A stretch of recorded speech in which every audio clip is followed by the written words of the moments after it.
앞으로 여러분이 어떤 자산에 투자해서 그게 엄청나게 상승해 노후 문제가 해결될 가능성은 거의 없다고 보는 게 현실적입니다. 지금까지 우리가 익숙하게 생각했던 노후 준비라는 개념 자체를 이제는 근본적으로 바꿔야 할 시점입니다. 아직도 많은 사람들이 어디에 투자해야 해요라는 질문에 집중하고 계십니다. 물론 사람들은 노후 대비를 하지 않으면 나중에 문제가 될 수 있다는 건 알고 있습니다.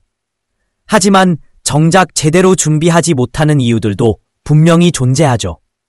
그렇다면 도대체 노후 준비를 어떻게 해야 할까요? 이 부분에 대해 많은 분들이 궁금해합니다. 작가의 입장에서 말씀드리자면 노후 준비라는 개념은 젊은 세대에게 사실상 낯선 개념이나 다름없습니다. 실제로 젊은 층을 만나보면 현재의 삶조차도 너무 버거운 상황이라 미래를 위한 여력조차 없는 경우가 많습니다. 우리나라 사람들 중 특히 40대 중반 이상이 되어야 이제 노후 준비 좀 해야겠다는 생각을 갖기 시작하죠. 저 역시 그랬고 일반적인 인식도 대체로 그렇습니다. 그렇다면 노후 준비라고 하면 가장 먼저 떠오르는 건 무엇일까요? 대부분의 사람들이 떠올리는 것은 바로 투자입니다. 즉, 어디에 투자해서 성공적인 노후를 맞이할 수 있을까 하는 기대 말입니다. 그래서 많은 분들이 멘토들에게 어떤 투자를 해야 노후 준비를 잘할 수 있나요? 라는 질문을 가장 많이 합니다. 아마 이 영상을 보시는 분들 중에도 유튜브나 다른 채널을 통해 이런 정보를 찾는 분들이 많으실 겁니다. 그런데 저는 이런 사고방식 자체가 일종의 문화지체 현상, cultural lag이라고 봅니다. 문화지체 현상이란 쉽게 말해 세상은 이미 변화했음에도 버텼지? 왜 그만뒀지? 스스로에게 화를 내며 더 큰 상처를 만들고 있었다. 그래서 결심했다. 나를 안아주자. 나를 좋아해주자. 그렇게 스스로에게 말했다. 너무 힘들어하지 말자. 네가 악이라도 있었던 건 아니잖아. 너도 실수한 건 맞지만 그걸 딛고 다시 일어서는 게 더 중요하잖아. 그렇게 자기 자신을 위로하는 법을 배웠다. 그 이후로 외로움이 찾아왔을 때 내가 가장 먼저 하는 일은 나를 객관화하여 바라보고 나를 안아주는 것이다. 외로움은 결국 관계에서 오는 감정이다. 사람들과의 관계에서 피로하거나 상처를 받았을 때 우리는 더 깊은 외로움을 느끼게 된다. 회사에서 사표를 던진 이유 중 하나도 상사든 고객이든 모두로부터 너무 많은 스트레스를 받았기 때문이다. 그런데 그 상처를 받은 나를 또 내가 욕하는 노후 자산을 확실히 마련하신 분들이 많았습니다. 그 모습을 본 젊은 세대들이 나도 단번에 크게 성장하는 자산에 투자해야 한다고 생각하는 건 자연스러울 수 있지만 이 접근 방식 자체가 잘못됐다는 걸 알아야 합니다. 앞으로는 자산이 폭발적으로 상승해 노후를 해결할 가능성이 매우 낮습니다. 이 점을 먼저 인정하고 받아들이는 것이 진짜 노후 준비의 첫걸음입니다. 과거에는 은행에 돈만 넣어둬도 이자가 2자릿수였고 자산 가격도 함께 급등했지만 지금은 저성장 시대에 접어든 만큼 사고방식도 달라져야 합니다. 따라서 저는 어디에 투자해야 하나요? 라는 질문보다는 노후 준비의 근본적인 관점을 바꾸자는 얘기를 하고 싶습니다. 그렇다면 이제 어떻게 해야 할까요? 앞으로 예상되는 경제 환경을 보면 자본주의 사회의 특성상 피할 수 없는 문제 중 하나가 인플레이션입니다. 인플레이션은 크게 3가지 형태로 나타납니다. 첫째, 자산 가격의 인플레이션입니다. 2021도 2021년에 우리는 주식과 부동산 가격이 급등하는 경험을 했습니다. 둘째, 실물 경제의 인플레이션이 있습니다. 요즘 외식을 하면 한 끼에 15,000원은 기본이고 밥값이 과거에 비해 몇 배로 올랐죠. 셋째, 임금 상승으로 인한 인플레이션입니다. 물가가 오르면 결국 사람들은 임금 인상을 요구하게 되고 기업도 어쩔 수 없이 임금을 올려주면서 또 다시 물가는 상승하게 됩니다. 즉, 자본주의 역사 자체가 인플레이션의 역사라고 볼 수 있고 앞으로도 이 인플레이션은 계속될 가능성이 큽니다. 이 상황에서 나는 그냥 은퇴하고 아무것도 안 하고 살 거야 라고 생각한다면 현실적으로 불가능한 이야기입니다. 과거에는 자산 가격이 급등하던 시기라 60세에 은퇴해도 괜찮았지만 지금은 아예 다른 차원의 준비가 필요합니다. 저 역시 한때 20억만 있으면 이제 회사 안 가고 쉬고 싶다고 생각한 적이 있습니다. 그런데 막상 자산이 목표치를 넘어서자 오히려 더 일을 해야겠다는 생각이 들었습니다. 왜냐하면 자산이 늘어난 만큼 생활 수준도 높아지고 그것을 유지하기 위해선 계속 소득 창출이 필요하기 때문입니다. 20억, 30억이 있다고 해도 지금처럼 인플레이션이 지속되고 경제가 불안정하다면 정말 마음 편히 은퇴할 수 있는 사람은 드뭅니다. 또한 최근 들어서는 경제 성장 없이도 인플레이션이 발생하는 스태그플레이션의 징후마저 보이고 있습니다. 이는 경기 침체와 인플레이션이 동시에 발생하는 상황으로 경제학에서는 유동성 한정, liquidity trap이라는 표현으로 설명되기도 합니다. 통화량은 늘었는데 실제 경제 활동은 줄어드니 물가는 오르고 일자리는 줄어드는 악순환이 반복됩니다. 이런 상황에서는 완전한 은퇴를 꿈꾸는 것 자체가 현실적이지 않습니다. 제가 강조하고 싶은 건 완전한 리타이어먼트, 풀 리타이어먼트는 어렵다는 것입니다. 그렇다고 해서 일을 계속해야 한다는 식으로 얘기하면 누군가는 실망할 수도 있겠죠. 제가 말하고 싶은 건 바로 세미 리타이어먼트, 즉 완전히 일을 그만두지는 않되 자신이 원하는 방식으로 일하면서 삶의 질을 유지하는 것입니다. 결론적으로 노후 준비는 더 이상 어디에 투자해야 하나라는 단순한 질문으로 접근해서는 안 됩니다. 자산 운영도 중요하지만 더 중요한 건 내가 앞으로 어떻게 살아갈 것인가에 대한 철학적 전환입니다. 인플레이션과 저성장, 스태그플레이션 등 여러 경제적 변수들을 고려할 때 노후는 더 이상 쉬는 시간이 아닌 삶의 새로운 단계로 이해되어야 합니다. 우리가 살아가는 때에는 월요일부터 일요일까지 매일 생활비가 들어갑니다. 그런데 지금 이 시대에는 다른 사람들은 임금이 오르고 있고 실제로 우리가 소비하는 물건이나 서비스들의 가격도 엄청나게 상승하고 있죠. 그런데 만약 내가 아무것도 하지 않고 집에서 쉬면서 먹고만 산다면 이 기용들을 감당하기가 정말 어렵습니다. 그래서 오늘은 이런 문제를 어떻게 해결할 수 있을지를 말씀드리려고 합니다. 이미 앞서 언급하신 것처럼 주 3일 정도만 일을 하는 슬로우 워커 방식을 생각해보면 어떨까요? 여기서 말하는 것은 결코 하드워킹하거나 풀타임 직장을 구하라는 이야기가 아닙니다. 요즘엔 생산성이 많이 떨어졌다고들 하지만 과거에 비해 돈을 벌기가 더 힘든 건 맞죠. 그렇다고 해서 내가 예전엔 돈 좀 벌었는데 지금 와서 또 일을 해야 되나? 이런 식으로 생각하시면 안 됩니다. 노후에서는 일을 완전히 빼버리는 게 오히려 위험합니다. 왜냐하면 일을 조금이라도 하면 생활비 부담을 줄일 수 있을 뿐 아니라 일정한 수입원도 확보할 수 있기 때문입니다. 예를 들어 어디에 출근하거나 사회활동을 할 수 있는 일을 주 3일 정도 만들어 보는 거죠. 그러면 여러 가지 장점들이 생깁니다. 첫째, 일하는 날에는 자연스럽게 소비가 줄어듭니다. 왜냐하면 일하는 시간 동안에는 쇼핑이나 외식 같은 활동을 하기 어려운 경우가 많기 때문이죠. 특히 지금은 스태그플레이션 현상이 지속되고 있어서 월요일부터 일요일까지 제대로 생활한다는 게 여간 어려운 일이 아닙니다. 반면 월요일부터 수요일까지라도 바쁘게 보내면 그만큼 소비를 절제할 수 있습니다. 둘째, 풀타임이 아니더라도 일정 기간 일을 한다면 어느 정도의 수입을 얻을 수 있습니다. 고용된 형태든 자영업이든 간에 이 수입은 인플레이션이 진행되는 상황에서도 어느 정도 물가 상승을 따라잡는 데 도움이 됩니다. 즉, 주 3일 정도 일을 하면서 생활비를 줄이고 동시에 일정한 소득을 창출함으로써 인플레이션에 대응할 수 있다는 것이죠.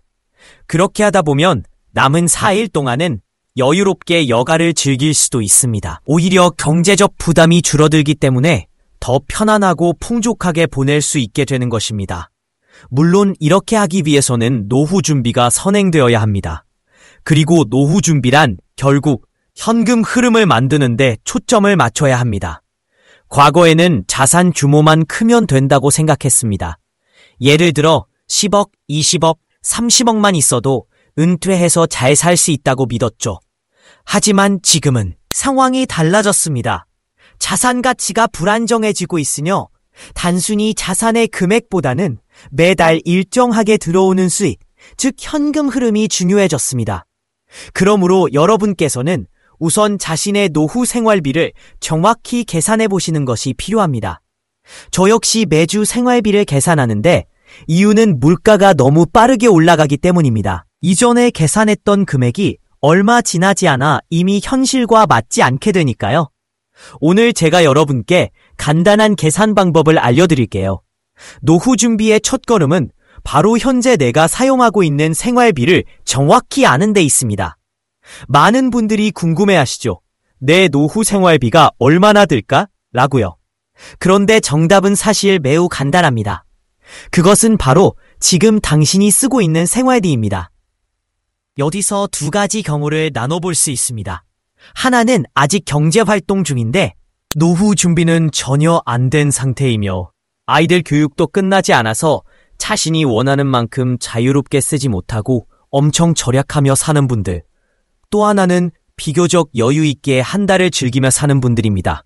이 두 경우 모두에 대해 설명드릴게요. 우선 노후에는 월요일부터 금요일까지 회사에 출근하지 않게 됩니다. 최근에는 재택근무도 늘었지만 코로나 상황이 진정되면서 다시 실질적인 출근이 늘어나고 있죠. 출근 자체는 귀찮고 피로감을 주기도 하지만 그것도 일종의 소비를 억제하는 효과가 있습니다. 왜냐하면 일하는 시간에는 그만큼 소비 활동을 할 시간이 줄어들기 때문이죠. 반면 은퇴 후에는 집에 있는 시간이 많아지면서 자연스럽게 외식이나 취미생활 등에 대한 지출이 늘어납니다. 저는 개인 차이는 있지만 우리나라의 평균 소득이 33,000 살아가고 있기 때문입니다. 예를 들어 조부모님 세대는 1930년 40년대 출생으로 일제강점기와 한국전쟁을 겪은 세대입니다.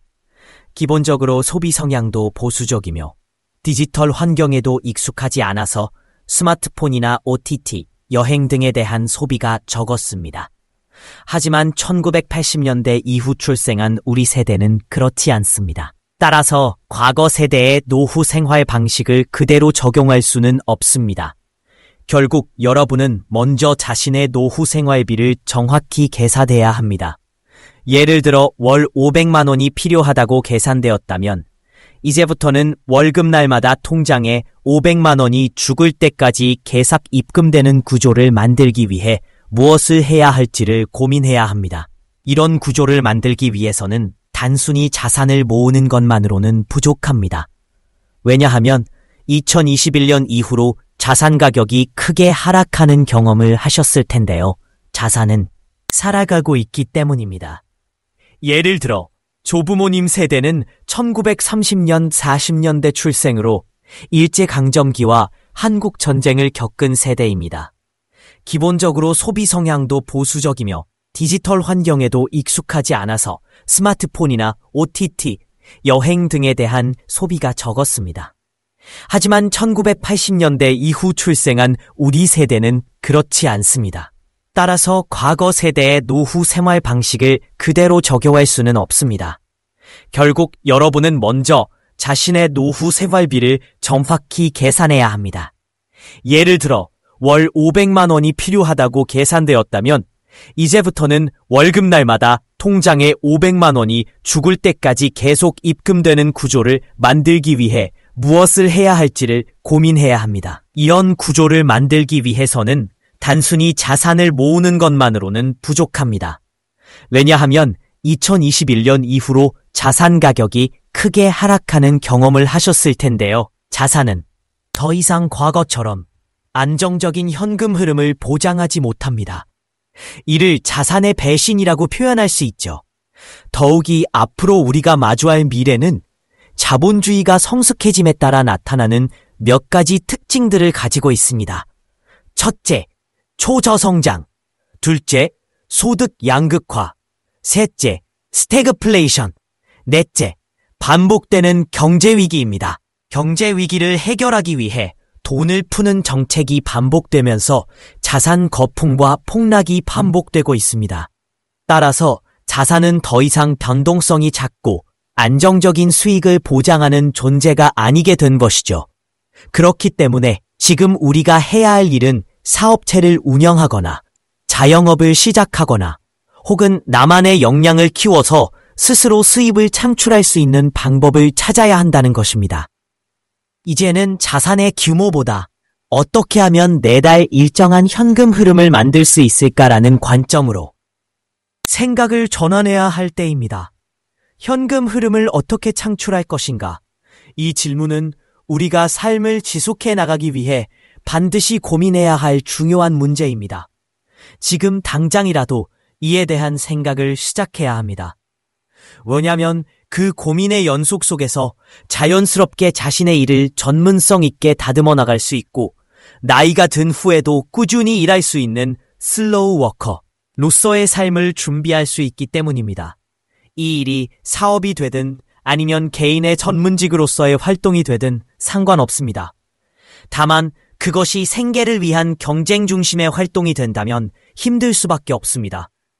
돈을 벌지 않으면 생활이 안 된다는 부담감은 사람의 마음을 무겁게 만들고 결국 즐거움조차 사라지게 만듭니다. 그래서 오히려 소득이 조금 적더라도 즐겁고 재미있게 일할 수 있는 길을 찾는 것이 중요합니다. 그런 일을 올해라도 시작할 수 있다면 그것만으로도 큰 전환점이 될 수 있습니다. 하지만 현실적으로 많은 사람들이 이런 고민조차 늦게 시작하곤 합니다. 예를 들어 40대 중반 혹은 후반에 접어들어서야 나도 이제 준비를 해봐야겠다라고 생각하는 경우가 많죠. 그런데 이미 그 시점에서는 준비가 늦어진 경우가 많습니다. 그래서 많은 분들이 방법이 없는 건가? 라는 절망적인 생각까지 하게 되기도 합니다. 그러나 여기서 주목할 점은 바로 무난지체 현상, 무난지제 현상입니다. 과거 우리 부모님 세대를 살펴보면 보통 50대 중반 혹은 60대에 은퇴하고 집에서 쉬셨죠. 그래서 우리는 자신도 그렇게 될 거라고 자연스럽게 받아들이게 됩니다. 하지만 현재 사회의 변화 속도와 노동 환경, 그리고 평균 수명 등을 고려하면 실제 사회적 연령은 우리가 생각하는 생물학적 나이보다 훨씬 젊습니다. 정확히 말하자면 본인의 나이에 0.7을 곱한 수치가 현재 사회에서 여러분이 실제로 처한 사회적 나이라고 볼 수 있습니다. 예를 들어 제가 올해 53세라면 53,0.7이 약 37세, 즉 저는 지금 37세라고 생각해야 하는 것입니다. 이건 결코 이상한 계산이 아니라 실질적인 사회적 역동성을 반영한 수치입니다. 옛날에 37세였던 선배들은 직장에서 어느 정도 자리가 잡힌 상태이고 고참급으로 인정받으며 한창 일할 나이였습니다. 지금도 마찬가지입니다. 이렇게 생각하게 되면 자연스럽게 일하는 자세와 세상을 바라보는 태도가 달라집니다. 그러나 만약 나는 이제 50살 넘었으니 끝났다 라고 스스로를 나이 먹은 사람으로 규정하고 생각한다면 행동도 소극적이 되고 뒤로 물러서는 심리가 강해집니다. 오늘 이 자리에서는 꼭 말씀드리고 싶습니다. 여러분의 사회적 나이는 0.7을 곱한 값입니다. 저처럼 29세라고 생각하고 사회 초년생처럼 새로운 도전을 두려워하지 않는 자세로 접근하세요. 그러면 충분히 가능성이 열립니다. 또 하나 주목할 점은 MZ세대, 밀레니얼 플러스 Z세대의 특징입니다. 이 세대는 기존 세대와 비교해 새로운 문화나 트렌드를 빠르게 받아들이는 능력이 뛰어납니다. 심리학적으로 네오포비아, 니오포비아라고 하는 개념이 있는데 이는 새로운 것을 받아들이는 데 있어 두려움을 느끼는 성향을 의미합니다. 1970, 80년대생은 이런 네오포비아가 상대적으로 더 강해서 새로운 변화에 쉽게 적응하지 못하는 경우가 많습니다. 예를 들어 스마트폰 사용을 가르쳐 줄 때도 싫어, 어려워라고 하시는 할머니, 할아버지들을 보면 바로 이 현상을 알 수 있죠. 반면 MZ세대는 새로운 것이 등장하면 망설임 없이 받아들입니다. 이것이 결국 소비로 이어지고 다양한 경험과 학습의 기회로 연결됩니다. 예를 들어 요즘 골프가 인기를 끌고 있다면 MZ세대는 곧바로 배우기 시작합니다. 이런 태도는 단순히 유행을 따르는 것이 아니라 스스로에게 새로운 가능성을 열어주는 방식입니다. 따라서 앞으로 90년대생이나 2000년대생들이 노후를 준비할 때에는 단순히 조기 은퇴를 꿈꾸는 것보다는 계속 일하면서도 즐거움을 얻을 수 있는 활동을 찾아야 합니다. 과거에는 완전한 퇴직 이후의 여유로운 시간, 리타이어먼트를 꿈꿨지만 지금은 그렇지 않습니다. 자산 시장은 불안정하며 세그플레이션, 일부 품목의 공급 차단으로 인한 물가 상승 같은 경제적 변수도 존재합니다. 따라서 어떻게 오래 일하면서도 재미있고 지속 가능한 현금 흐름을 창출할 것인가에 대한 고민이 필수적입니다. 투자나 자산 운용만으로 모든 걸 해결할 수 없다는 점도 책에 남겼을 것이라고 믿었기 때문입니다. 실제로 그렇게 책을 통해 위로와 해결책을 찾을 수 있었습니다. 여러분도 마찬가지입니다. 부동산에 대한 통찰을 얻고 싶거나 인생의 방향성을 새롭게 설정하고 싶다면 이미 누군가가 그 길을 걷고 답을 남겨두었습니다. 저 또한 제 경험을 바탕으로 책을 쓰게 되었고 출판사에서도 2권 이상의 책을 내자고 제안할 정도로 깊은 내용을 담고자 노력했습니다. 결국 삶의 방향은 멀리 있지 않습니다. 지금 이 순간 당신이 무엇을 고민하고 어떤 선택을 하느냐에 따라 만들어집니다. 스스로를 나이 든 사람으로 규정하지 말고 0.7을 곱한 사회적 나이로 살아보세요. 새로운 변화를 두려워하지 말고 실패를 두려워하기보다는 배움의 기회로 삼으세요. 그리고 무엇보다 현금 흐름을 창출할 수 있는 일을 지금부터라도 진지하게 고민하시기. 책에 남겼을 것이라고 믿었기 때문입니다. 실제로 그렇게 책을 통해 위로와 해결책을 찾을 수 있었습니다. 여러분도 마찬가지입니다.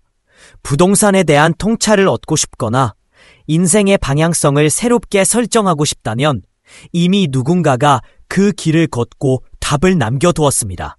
저 또한 제 경험을 바탕으로 책을 쓰게 되었고 출판사에서도 2권 이상의 책을 내자고 제안할 정도로 깊은 내용을 담고자 노력했습니다. 결국 삶의 방향은 멀리 있지 않습니다. 지금 이 순간 당신이 무엇을 고민하고 어떤 선택을 하느냐에 따라 만들어집니다. 스스로를 나이 든 사람으로 규정하지 말고 0.7을 곱한 사회적 나이로 살아보세요. 새로운 변화를 두려워하지 말고 실패를 두려워하기보다는 배움의 기회로 삼으세요. 그리고 무엇보다 현금 흐름을 창출할 수 있는 일을 지금부터라도 진지하게 고민하시기. 책에 남겼을 것이라고 믿었기 때문입니다. 실제로 그렇게 책을 통해 위로와 해결책을 찾을 수 있었습니다. 여러분도 마찬가지입니다. 부동산에 대한 통찰을 얻고 싶거나 인생의 방향성을 새롭게 설정하고 싶다면 이미 누군가가 그 길을 걷고 답을 남겨두었습니다. 저 또한 제 경험을 바탕으로 책을 쓰게 되었고 출판사에서도 2권 이상의 책을 내자고 제안할 정도로 깊은 내용을 담고자 노력했습니다. 결국 삶의 방향은 멀리 있지 않습니다. 지금 이 순간 당신이 무엇을 고민하고 어떤 선택을 하느냐에 따라 만들어집니다. 스스로를 나이 든 사람으로 규정하지 말고 0.7을 곱한 사회적 나이로 살아보세요. 새로운 변화를 두려워하지 말고 실패를 두려워하기보다는 배움의 기회로 삼으세요. 그리고 무엇보다 현금 흐름을 창출할 수 있는 일을 지금부터라도 진지하게 고민하시기 바랍니다. 자신을 진정으로 추구하라. 다른 사람들의 기대에 얽매이지 말 것. 타인의 기준이나 사회가 정해놓은 틀에 갇혀 살아가는 것은 결코 쉬운 일이 아니다. 때로는 주변의 시선과 기대가 우리의 선택을 좁히고 진짜 원하는 것을 포기하게 만들기도 한다. 그러나 진정한 성장과 만족은 오직 자신을 있는 그대로 마주할 때 찾아온다.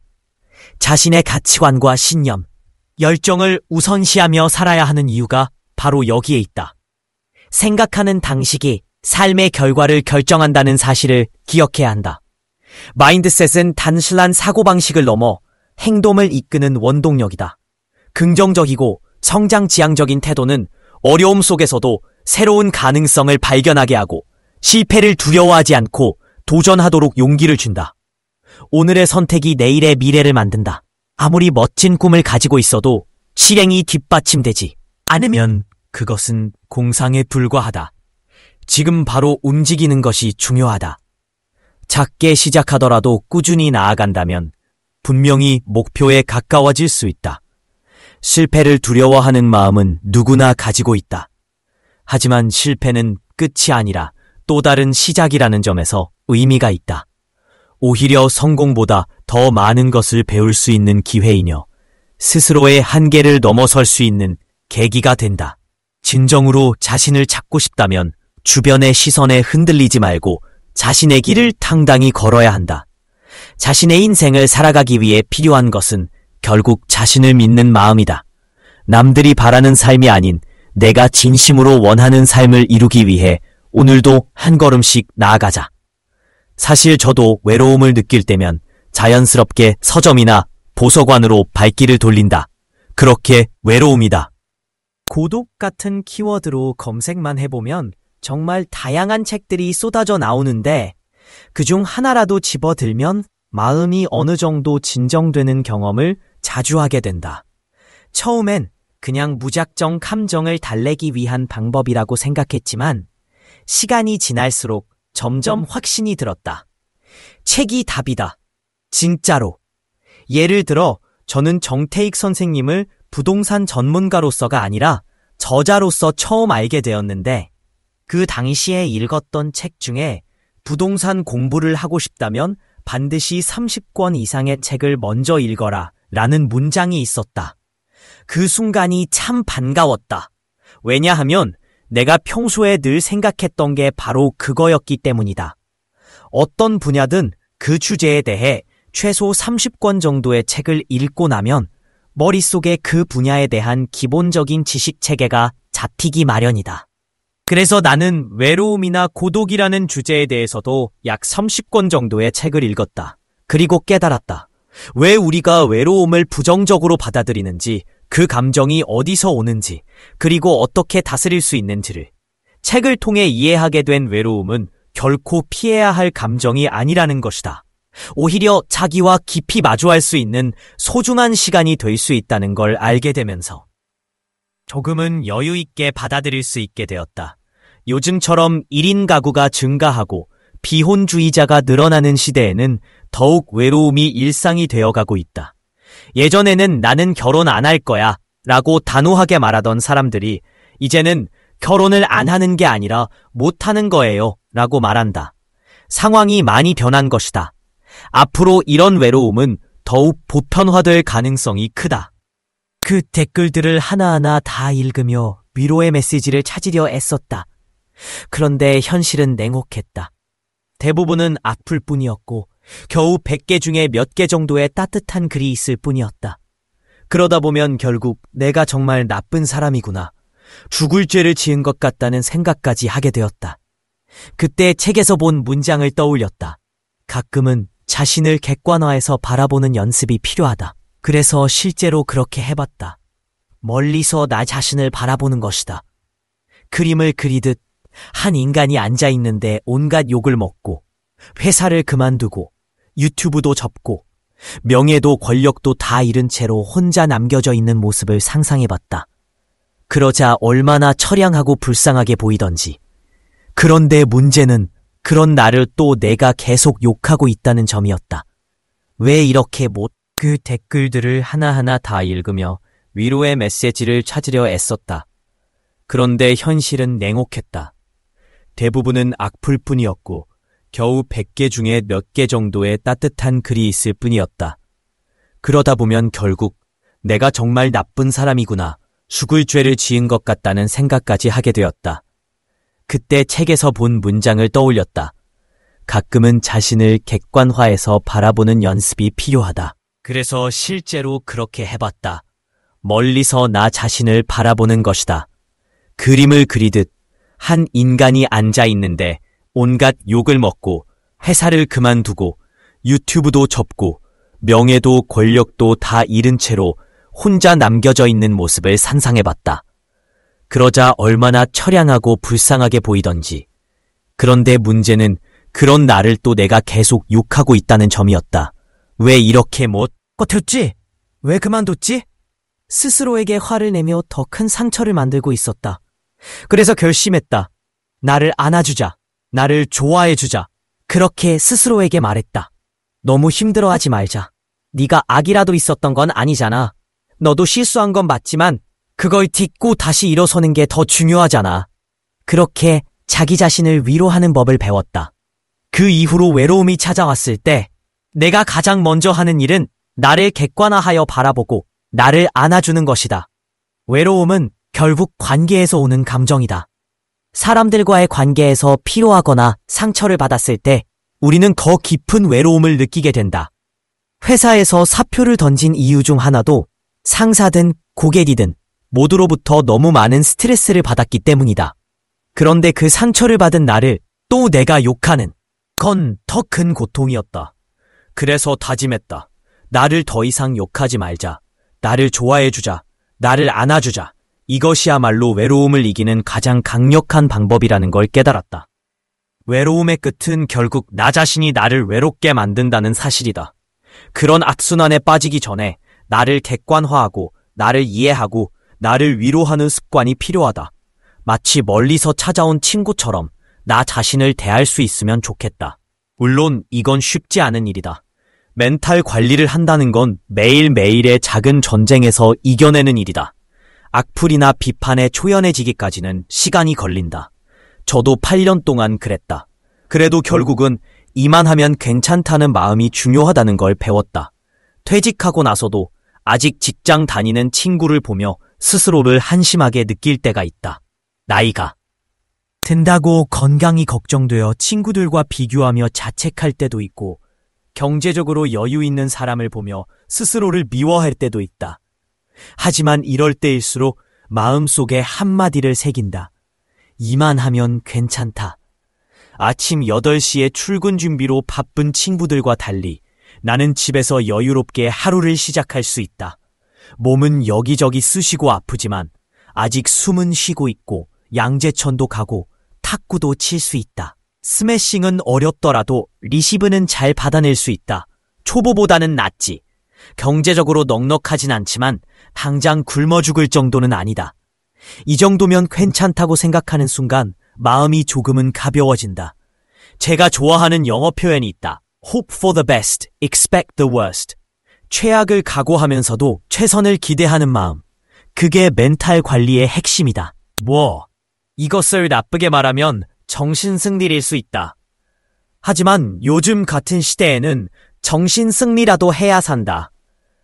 그렇기 때문에 스스로를 합리화하고 위로하고 사기를 충전하는 게 필요하다. 옛날 장수가 전쟁터에 나가기 전 병사들에게 북돋우는 말이 있었다. 우리 병력은 적보다 적지만 우리가 우리 땅에서 싸우니까 유리하다. 이게 정신승리일까? 아니다. 이건 사기 충전이다. 하루하루를 살아내는 우리 모두에게 필요한 건 바로 이 사기 충전. 매일 아침 거울 속의 나에게 오늘도 잘 해낼 수 있을 거야 라고 말해주는 것. 이것이야말로 외로움과 삶의 무게를 이겨낼 수 있는 진짜 힘이다. 또 한 가지, 부모로서의 이야기도 해보고 싶다. 저는 아이를 키우고 있다. 이제는 애기라고 부르기보다 어린이라고 하는 게 더 어울리는 나이가 되었는데 아이를 키우다 보면 사교육에 대한 고민이 늘 따라붙는다.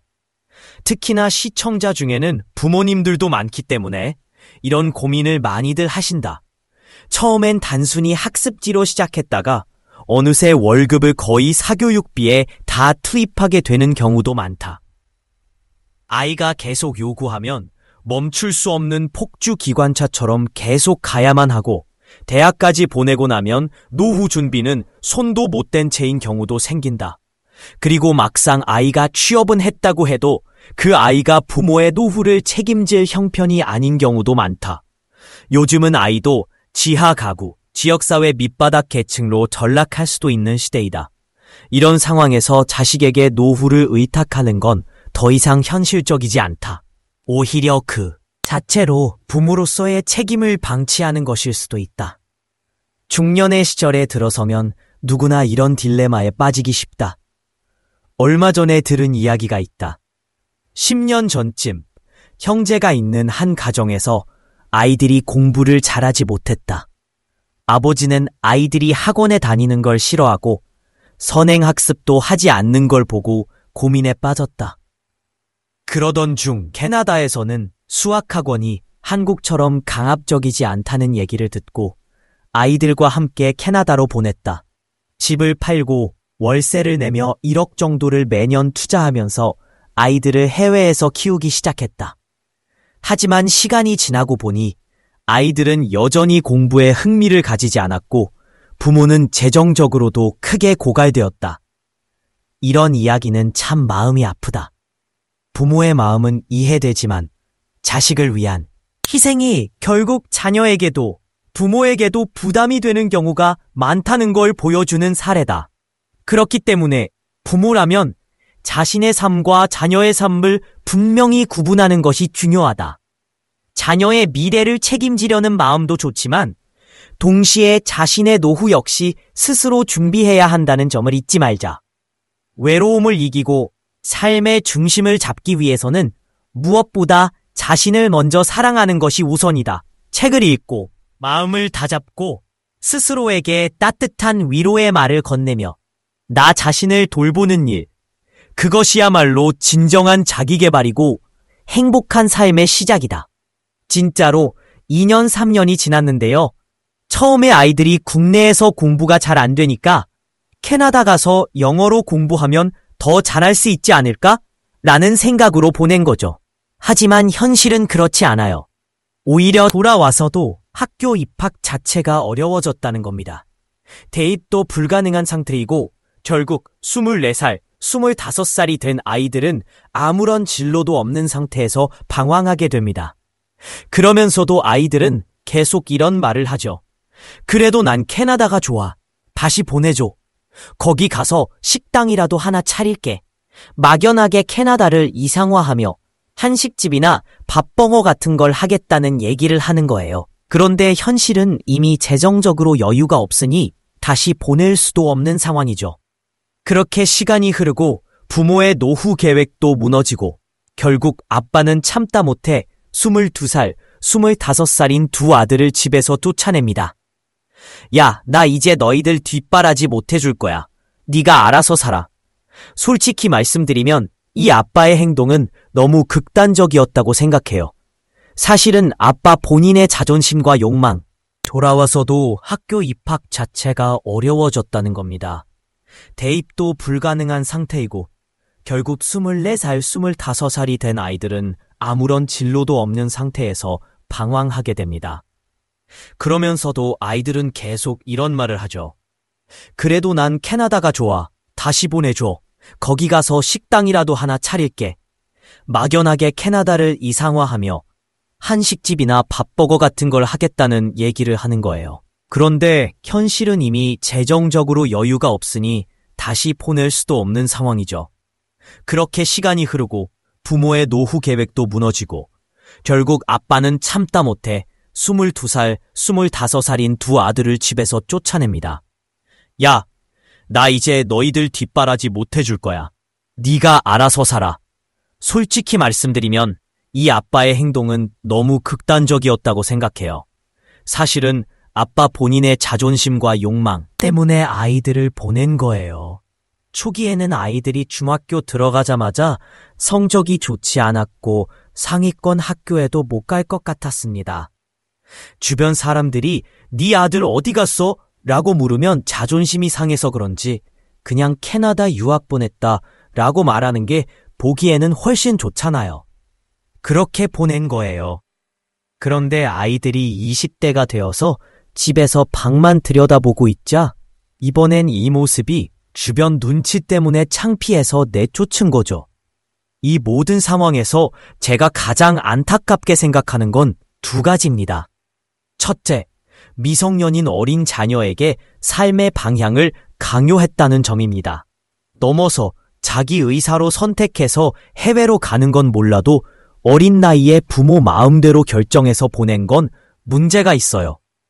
예를 들어 제가 20대 스스로 호주 가서 워킹 홀리데이 하면서 양털 깎기도 하고 현지에서 일을 하면서 경험을 해보자고 결심해서 간다면 그건 개인의 선택이고 가능성이 있는 도전일 수 있습니다. 둘째, 아이들의 자립을 막은 후 책임도 지지 않은 채 중간에 포기했다는 점입니다. 최소한 아이들이 자립할 수 있을 때까지 지원하거나 최소한 방향을 잡을 수 있도록 도와줬어야 하는데 중간에 손을 놓아버린 거죠. 이 이야기를 드리는 이유는 오늘 외로움에 대한 수업을 준비하면서 문득 떠올랐기 때문입니다. 제가 2017년에 쓴 책, 영어 책 한 권 외워봤니는 바로 이런 고민에서 시작됐어요. 많은 분들이 영어 잘하려면 어릴 때부터 조기 교육이 필요하다고 생각하시죠. 아니면 좋은 부모 만나서 유학이라도 가야 한다고들 합니다.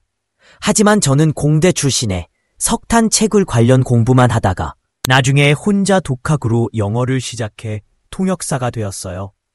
영어는 20살 이후에 어른이 되어서 시작해도 충분히 할 수 있는 언어입니다. 저도 그걸 증명했고요. 그렇기 때문에 여러분께도 꼭 말씀드리고 싶어요. 아이들에게 영어 문장을 암기시키느라 사교육에 많은 비용을 들이는 것보다 지금 당장 자신의 노후를 좀 더 신경 써야 합니다. 왜냐하면 아이들도 20살이 넘어 스스로 노력하면 충분히 영어를 잘할 수 있고 오히려 부모가 노후 대비를 제대로 못해두면 아이들이 그 부담을 또 떠안게 되는 악순환이 반복될 수 있기 때문이에요. 저는 1998년 IMF 시절 아버지가 연금을 선택하셨다는 사실을 떠올리며 더욱 이 생각을 굳혔습니다. 당시 대부분의 교사들이 일시금을 받아 은행에 넣어 매달 고액의 이자를 받는 걸 선택했는데 아버지는 연금을 선택하셨어요. 그때는 모두 왜 그런 바보 같은 선택을 하냐고 했지만 시간이 흐르고 금리가 떨어지고 IMF로 인해 많은 사람들이 경제적으로 힘들어졌을 때 아버지는 매달 일정한 연금을 받아 편안한 노후를 보내고 계십니다. 그리고 저는 직장 생활 초기부터 매달 월급의 50%를 무조건 저축했기 때문에 아버지께서 저에 대해 걱정하지 않고 자신의 노후만 챙길 수 있었던 거죠. 부모가 노후를 준비하는 것이 자식에게 줄 수 있는 가장 큰 선물이라는 걸 실제로 체감했던 경험이었습니다. 또한 자식 입장에서도 저 걱정 마세요. 제가 알아서 잘하겠습니다. 라는 말이 부모에게 얼마나 큰 위로가 되는지도 잘 알고 있어요. 서로가 서로를 배려하고 서로의 삶에 부담이 되지 않는 관계가 진짜 좋은 관계라고 생각합니다. 하지만 현실에서는 많은 부모들이 자녀 교육에 모든 걸 걸고 노후 대비는 뒷전으로 미루는 경우가 많습니다. 그리고 어느 순간 자신의 미래는 불안하기만 하고 자녀도 제대로 독립하지 못한 채 서로를 짓누르는 상황에 이르게 되죠. 국가적으로도 이런 문제를 해결하기 위해 사교육비를 줄이고 노후 대비에 대한 국민적 인식 개선 운동이 필요합니다. 누군가는 자식을 버리라는 말이냐 오해할 수 있지만 그것은 전혀 그렇지 않습니다. 자녀의 독립을 돕고 부모도 자신의 삶을 살 수 있게 해주는 것이 진짜 의미 있는 사랑이라고 생각해요. 그리고 마지막으로 부모 세대에게 조금 더 현실적인 조언을 드리자면 근육을 소홀히 여기지 마세요. 이를 방치하면 나중에는 요양원에서 생활해야 할 수도 있습니다. 통계에 따르면 25세 이상 노인이 요양시설에 입소할 경우 평균 2년 정도를 보내며 이 기간 동안 연간 3천만 원 이상의 비용이 듭니다. 근육량 1kg이 400에서 600만 원의 가치가 있다고 보면 젊었을 때 운동으로 근육을 유지하는 것이 장기적으로 훨씬 효율적입니다. 헬스장 월회비 3만 원으로 필라테스, 요가, 유산소 운동 등을 병행할 수 있다면 그보다 더 좋은 투자는 없습니다. 운동은 단순히 건강을 위한 것이 아니라 앞으로 수십 년을 어떻게 살 것인지를 결정하는 중요한 습관입니다. 그리고 무엇보다 좋은 습관을 만드는 것보다 나쁜 습관 하나를 줄이는 것이 더 효과적일 수 있습니다. 술을 덜 먹는 것, 늦게 자는 습관을 고치는 것 등 작은 변화가 장기적으로 큰 차이를 만듭니다. 우리 모두 지금 이 순간부터 조금씩이라도 바꾸는 삶을 살아가길 바랍니다. 노후는 멀게 느껴질 수 있지만 지금 준비하지 않으면 어느새 우리 앞에 닥쳐옵니다. 자녀에게 부담을 주지 않도록, 그리고 내가 원하는 삶을 마지막까지 살아가기 위해 지금부터라도 작게라도 시작해보는 건 어떨까요? 물론 많이 말씀해 주셨습니다. 그리고 계속 말씀하시면서 여러 번 정정도 하시고 설명을 다시 하시는 모습을 보니 정말 진심으로 이 문제에 대해 깊이 고민하셨다는 것이 느껴집니다. 많은 분들이 이런 이야기를 꺼내기는 하지만 교수님처럼 이렇게 나이 드신 분이 여전히 활발하게 사회 현안에 대해 목소리를 내시는 경우는 흔치 않죠. 실제로 우리나라는 고령화 속도가 빠르기 때문에 다른 선진국들과 비교해도 특별한 상황입니다. OECD 국가 중에서도 노인 빈곤율 1위라는 불명예를 가지고 있고요. 이 수치는 단순한 통계 이상의 의미를 지닙니다. 바로 우리 사회가 얼마나 많은 어르신들을 제대로 돌보지 못하고 있는지를 보여주는 거니까요. 이런 문제들을 요즘 들어 점점 더 체감하신다고 하시는데 맞는 말씀입니다.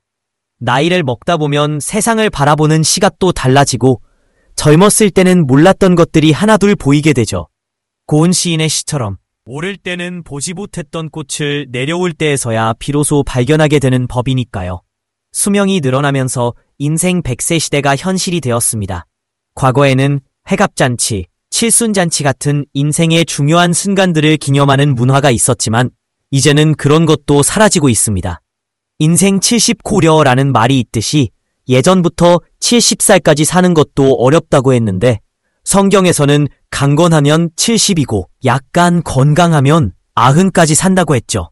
생활 필수품 구매조차 어려운 상황인데 격차가 너무 커지다 보니 노력해도 결과가 따라주지 않는다는 무력감이 확산되고 있습니다.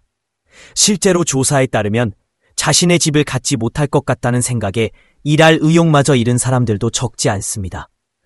이러한 심리는 개인적인 문제가 아니라 사회 전체의 문제로 이어질 수 있습니다. 그래서인지 지금 대한민국은 잘 살아보자는 국민적 운동이 필요하다고 느껴집니다. 과거처럼 모두가 함께 힘을 모아 미래를 위한 희생과 노력을 할 수 있는 분위기가 절실합니다. 사회 곳곳에서는 어려운 이웃을 위한 활동이 벌어지고 있지만 한편으론 한계도 드러나고 있습니다. 예를 들어 지역구청이나 동사무소에서 운영하는 저렴한 급식소는 서민들의 마지막 버팀목 역할을 하고 있지만 막상 줄을 서면 밥이 일찍 떨어지는 일이 다반사입니다. 미리 준비한다고 생활 필수품 구매조차 어려운 상황인데 격차가 너무 커지다 보니 노력해도 결과가 따라주지 않는다는 무력감이 확산되고 있습니다. 실제로 조사에 따르면 자신의 집을 갖지 못할 것 같다는 생각에 일할 의욕마저 잃은 사람들도 적지 않습니다. 이러한 심리는 개인적인 문제가 아니라 사회 전체의 문제로 이어질 수 있습니다. 그래서인지 지금 대한민국은 잘 살아보자는 국민적 운동이 필요하다고 느껴집니다. 과거처럼 모두가 함께 힘을 모아 미래를 위한 희생과 노력을 할 수 있는 분위기가 절실합니다. 사회 곳곳에서는 어려운 이웃을 위한 활동이 벌어지고 있지만 한편으론 한계도 드러나고 있습니다. 예를 들어 지역구청이나 동사무소에서 운영하는 저렴한 급식소는 서민들의 마지막 버팀목 역할을 하고 있지만 막상 줄을 서면 밥이 일찍 떨어지는 일이 다반사입니다. 미리 준비한다고 해도 수요를 감당하기 어려울 정도로 도움을 필요로 하는 사람들이 많아지고 있는 겁니다. 이러한 상황은 신용불량자의 증가, 쪽방촌의 확대, 코로나19 이후의 가계부채 증가 등 다양한 문제와 연결되어 있습니다. 결국 건강은 더 좋아졌고 수명도 늘어났지만 경제적 여건은 오히려 악화되면서 돈 없이 오래 사는 사람들이 늘고 있는 것입니다. 이는 단순히 개인의 문제를 넘어선 국가적 차원의 과제입니다. 과거 전두환 대통령 시절 노인 인구가 5%에 불과했기 때문에 무임승차 혜택도 가능했습니다. 하지만 현재 우리나라는 고령 사회에서 초고령 사회로 진입 단계에 있으며 앞으로 5년 안에 노인 인구 비율이 20%를 넘어설 것으로 예측됩니다. 동시에 세계 최고 수준의 노인 빈곤율을 기록하고 있는데 전체 노인 중 37.6%가 빈곤 상태에 놀란다고 합니다. 여성의 경우는 더 심각하며 1인 가구의 빈곤율은 무려 47%에 달합니다. 문제는 단순히 인구 구성비의 변화가 아닙니다. 프랑스 같은 선진국은 고령화 사회로 접어드는데 100년이 걸렸지만 우리나라는 불과 25년 만에 그렇게 됐습니다. 출산율 저하와 평균 수명 증가의 복합작용으로 인한 초고속 고령화는 사회 전반에 걸쳐 큰 부담으로 작용하고 있습니다. 지하철 좌석 배려 표시 같은 작은 변화에서도 이러한 현실이 드러납니다. 출산율 개선을 위해 각 지자체에서는 다양한 지원책을 내놓고 있지만 근본적인 해결책은 아닙니다. 충북도 같은 경우 출산 가정에 첫 해 500만 원, 두 번째 해에 추가 지원을 약속하고 있지만 이 또한 일시적인 대응일 뿐입니다. 출산율 저하의 근본 원인은 경제적 부담뿐 아니라 젊은 세대의 가치관, 견화, 결혼 포기, 일과 삶의 균형 유지 어려움 등 복합적입니다. 또 한 가지 심각한 문제는 노후 준비의 부재입니다. 과거 개인연금에 가입하면서 10년만 받으면 죽겠지 라는 심리로 접근한 분들이 많았지만 실제로는 10년이 지난 후에도 건강하게 살아남는 경우가 많습니다. 이는 개인적인 예측 실패이기도 하지만 사회 전반적으로 고령화에 대한 준비가 부족했다는 방증이기도 합니다. 경제적으로는 퇴직 후 소득이 없는 상태에서 오랜 시간을 보내야 하는 포스트 펜션 리스크가 커지고 있습니다. 이는 단순히 개인의 재정 문제를 넘어 국가 복지 체계의 지속 가능성에도 영향을 미칩니다. 특히 상류층이라 자부했던 분들이 은퇴 후 갑작스럽게 경제적 위기를 맞이하면서 극단적인 선택을 하는 사례가 늘고 있어 더욱 안타까운 현실입니다. 가족 구조의 해체도 한 몫을 하고 있습니다. 과거에는 자녀들이 부모를 부양하는 것이 당연시되었지만 핵가족화와 개인주의 확산으로 인해 가족 간의 연대와 책임감이 약화되었습니다. 병든 부모를 돌보지 않고 연락조차 끊긴 경우가 허다합니다. 이는 단순히 도덕적 문제가 아니라 사회적 돌봄 체계의 공백을 드러냅니다. 더욱이 개인의 선택이나 실수로 인한 빈곤 문제도 존재합니다.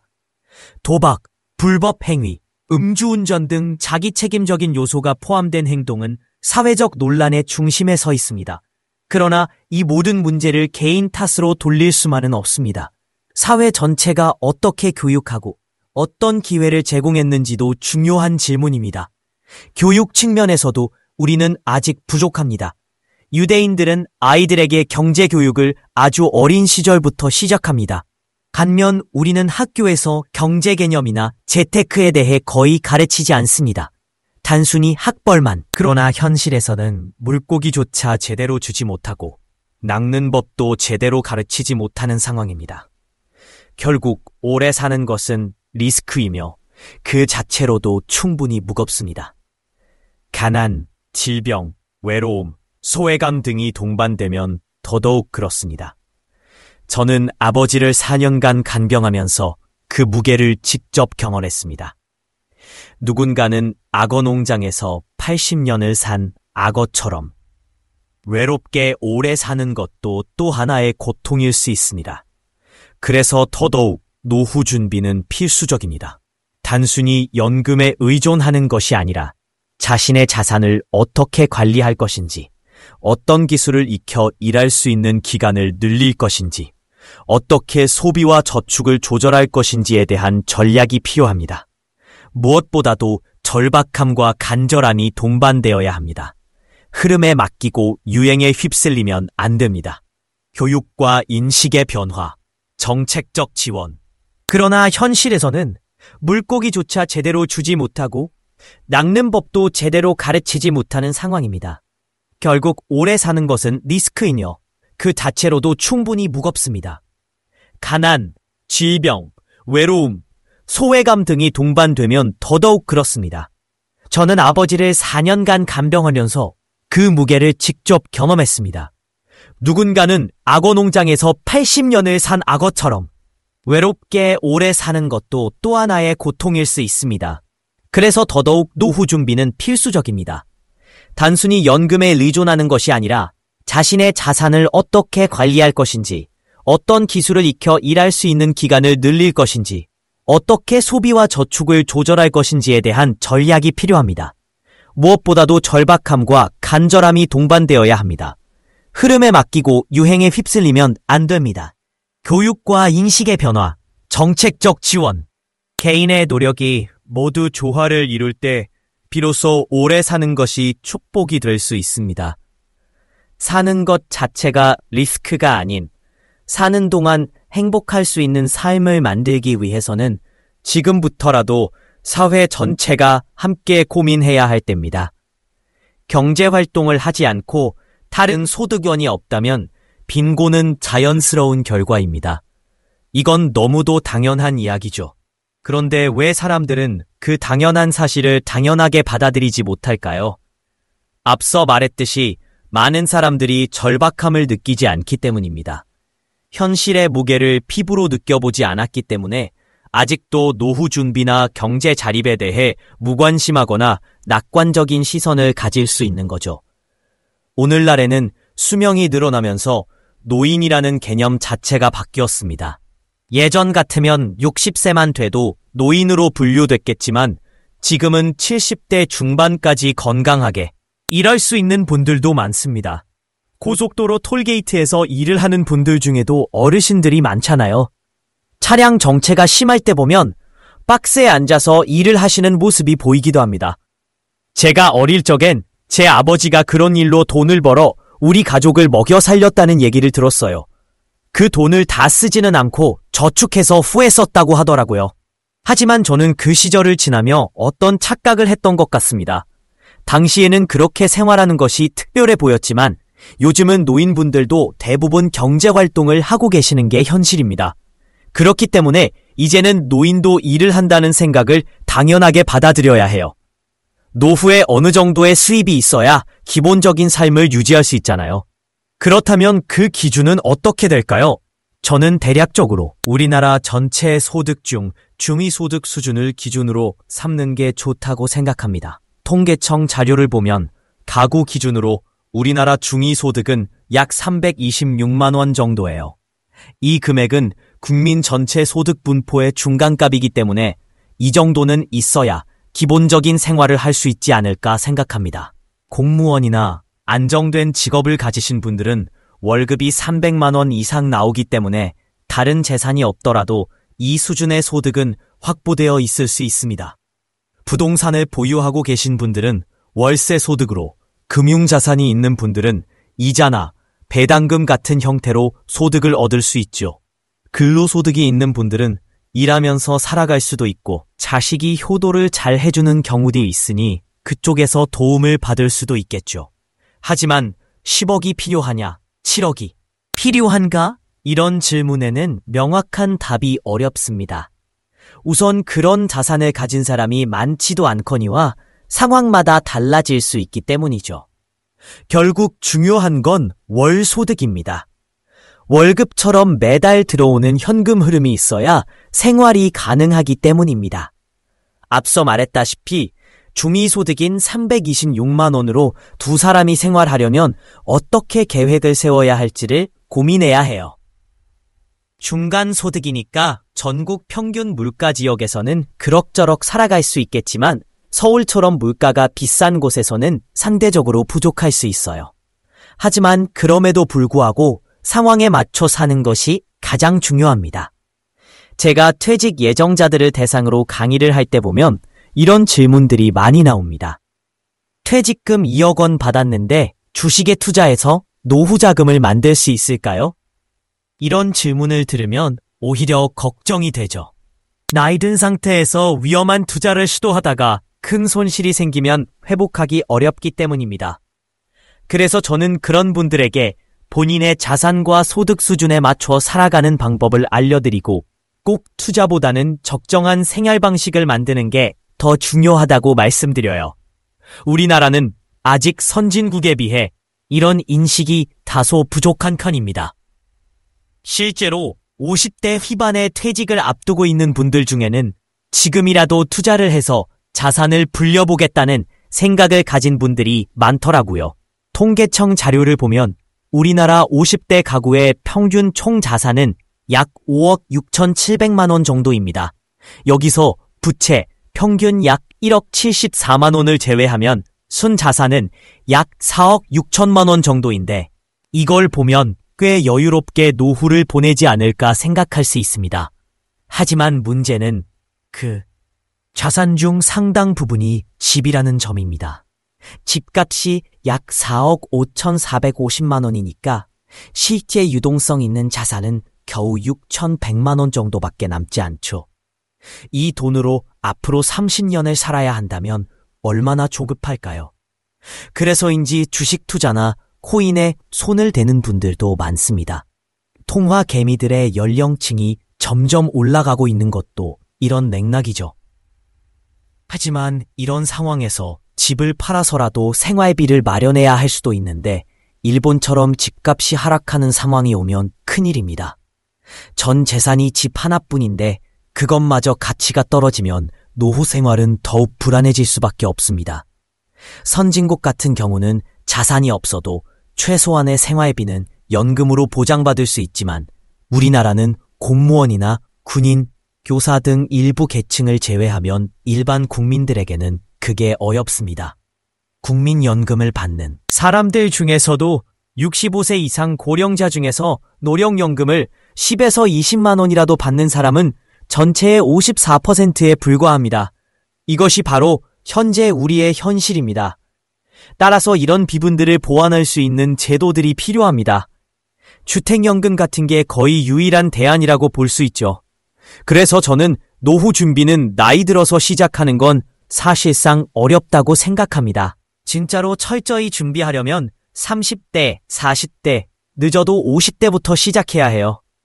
지금 30에서 40대라면 앞으로 시간이 있으니 어떻게든 계획을 세울 수 있지만 이미 50대 후반이나 60대에 접어든 분들은 경제활동을 하지 않으면 사실상 해결책이 마땅치 않습니다. 그럴 땐 집을 담보로 주택연금을 받아 최소한의 생활비라도 마련하는 방법을 고려해야 합니다. 노후의 3대 불안은 무엇일까요? 첫째가 돈, 둘째가 건강, 셋째가 외로움입니다. 이 세 가지를 어떻게 해결하느냐에 따라 노후의 질이 결정됩니다. 그 중에서도 저는 소일거리, 즉 일이나 취미활동, 자원봉사 같은 활동이 매우 중요하다고 강조합니다. 일이 가능한 분들은 계속 일하는 것이 좋고 그렇지 않은 분들은 취미나 사회적 활동을 통해 외로움을 덜고 경제적 부담도 줄일 수 있습니다. 하지만 현실적으로 일도 못하고 소득도 낮은 분들은 결국 노후 파산이라는 어두운 미래를 맞이할 수밖에 없습니다. 이 상황은 오늘날 60대 어르신들 혹은 저희 부모님 세대가 예전에 충분히 준비했다고 생각했던 것과는 다르게 도래한 것입니다. 왜 이런 일이 벌어졌을까요? 저는 그 이유가 고령화의 속도에 있다고 봅니다. 우리나라의 고령화 속도는 세계에서도 유례없이 빠릅니다. 65세 이상 인구 비율이 7%에 도달한 시점을 고령화 사회라고 하고 20%에 도달하면 초고령 사회라고 합니다. 프랑스는 이 과정에 155년이 걸렸고 일본은 35년이 걸렸습니다. 그런데 우리나라는 단 25년 만에 이 지경에 이른 겁니다. 프랑스처럼 서서히 적응할 시간이 있었던 나라들과 비교하면 우리는 총알처럼 빠르게 고령화 사회로 진입한 셈이죠. 이런 변화에 따라 우리가 가져야 할 사고방식, 즉 주택에 대한 관점, 자녀 교육과 결혼에 대한 생각, 그리고 자신의 노후와 직업에 대한 인식 등을 모두 빠르게 바꿔야 합니다. 특히 가정 경제 측면에서 가장 시급한 것은 절약이라고 생각합니다. 지난 30년간 세계 어디서도 보기 힘든 고성장을 경험하면서 우리는 스스로 절약한다고 생각하지만 실상은 미국이나 일본 같은 선진국에서 보면 우리가 상당히 낭비적인 생활 방식을 가지고 있다고. 세계적으로 서울처럼 대중교통이 잘 갖춰진 도시는 손에 꼽을 정도입니다. 그런데도 많은 사람들이 불과 1km 거리조차 자동차를 끌고 다닙니다. 처음에는 이런 모습이 이해하기 어려웠습니다. 저도 서울 시내에서 강의를 다니는데 지하철 이용이 얼마나 편하고 효율적인지 말로 다 할 수 없습니다. 오히려 차량을 운전하면 주차 공간 찾기도 어렵고 시간은 더 걸리죠. 어디 가면 차 갖고 오세요? 몇 번이세요? 라는 식의 생각이 아직도 남아있는 게 현실입니다. 사실 일주일 내내 차를 세워놓고 주말에만 사용하는 사람들도 상당히 많습니다. 그런 습관만 바꿔도 에너지 절약이나 환경보호 측면에서도 큰 변화가 생길 수 있습니다. 저는 이런 사고방식의 전환이 무엇보다 중요하다고 생각합니다. 특히 서울 같은 곳에서는 자동차를 소유하고 다니는 것이 시간적, 경제적으로 오히려 손해인 경우가 많습니다. 며칠 전 저녁 퇴근 시간에 경기도에서 서울로 들어오려다 보니 교통체증이 너무 심해서 차를 버리고 지하철로 갈아타야 했습니다. 그때 느낀 건 이런 상황에서는 자동차가 필요 없다는 것입니다. 요즘 시대에는 교육비, 결혼비용, 경조사비 등으로 인해 노후 준비가 사실상 불가능할 정도입니다. 이 모든 것을 기존 방식대로 해결하려 하면 방법이 없어 보입니다. 그래서 누군가 이 모든 걸 다 하면서 어떻게 노후 준비를 해야 하나요? 라고 묻는다면 정직하게 말하자면 당혹스러울 수밖에 없습니다. 예를 들어 제가 어릴 적 기억에 저희 외할아버지께서 환갑잔치를 하셨던 게 지금은 거의 사라진 문화입니다. 고작 수십 년 사이에 세상이 이렇게 급변했다는 말입니다. 1955년부터 60년까지는 시간적, 경제적으로 오히려 손해인 경우가 많습니다. 며칠 전 저녁 퇴근 시간에 경기도에서 서울로 들어오려다 보니 교통체증이 너무 심해서 차를 버리고 지하철로 갈아타야 했습니다. 그때 느낀 건 이런 상황에서는 자동차가 필요 없다는 것입니다. 그뿐만 아니라 요즘 시대에는 교육비, 결혼비용, 경조사비 등으로 인해 노후 준비가 사실상 불가능할 정도입니다. 이 모든 것을 기존 방식대로 해결하려 하면 방법이 없어 보입니다. 그래서 누군가 이 모든 걸 다 하면서 어떻게 노후 준비를 해야 하나요? 라고 묻는다면 정직하게 말하자면 당혹스러울 수밖에 없습니다. 예를 들어 제가 어릴 적 기억에 저희 외할아버지께서 환갑잔치를 하셨던 게 지금은 거의 사라진 문화입니다. 고작 수십 년 사이에 세상이 이렇게 급변했다는 말입니다. 1955년부터 60년까지는 베이비 부머 세대가 태어난 시기입니다. 당시 전국의 전기 보급률이 20% 미만이었고 제 고향에 전기가 들어온 것도 1975년 즈음이었습니다. 그 시절에는 리크레이션이랄 것도 없었지만 부모님 세대는 그렇게 만나서 평균 출산율 6.3명을 기록했습니다. 그 세대가 성장하면서 노동력으로 공급되고 소비층으로 형성되면서 우리나라는 빠른 경제 성장을 이루게 됩니다. 하지만 작년 2021년 통계를 보면 출산율은 무려 0.81명으로 하락했습니다. 이전에는 한 해 평균 100만 명에서 많을 때는 120만 명이 태어났던 인구 구조가 지금은 겨우 25만 명 정도로 줄어들었습니다. 이전 세대가 만들어낸 사회 구조와 현재 인구 감소 속도가 너무나 다른 만큼 우리의 사고방식도 빠르게 바뀌어야 합니다. 엊그저께까지 상식이었던 것들도 이제는 과감히 버려야 합니다. 예컨대 1960년대만 해도 우리나라 여성의 평균 수명은 54세였습니다. 그러나 2020년 기준으로 여성 평균 수명은 무려 86세까지 늘어났습니다. 무려 32년이 늘어난 것입니다. 과거에는 환갑잔치를 하고 나면 앞으로 5년 정도 살았겠지만 지금은 100세 시대라 25에서 30년을 더 살아야 합니다. 문제는 이제는 노인이 노인을 돌봐야 하는 시대라는 점입니다. 자신도 노인인데 또 다른 노인을 어떻게 부양하겠습니까?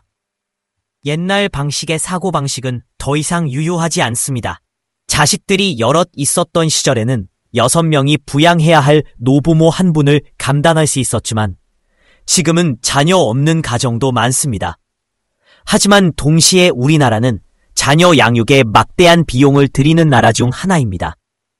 CNN이 미국의 투자은행 자료를 인용해 발표한 내용에 따르면 자녀를 영아기부터 고등학교 졸업 때까지 키우는 데 드는 전체 비용을 GDP로 나눈 비율에서 한국이 세계 1위를 기록했습니다. 중국 다음으로 높은 수치였습니다. 즉, 우리는 자녀 교육에 대한 투자를 많이 하지만 그 투자에 비해 결과물이 예전만큼 돌아오지 않는 시대에 살고 있습니다.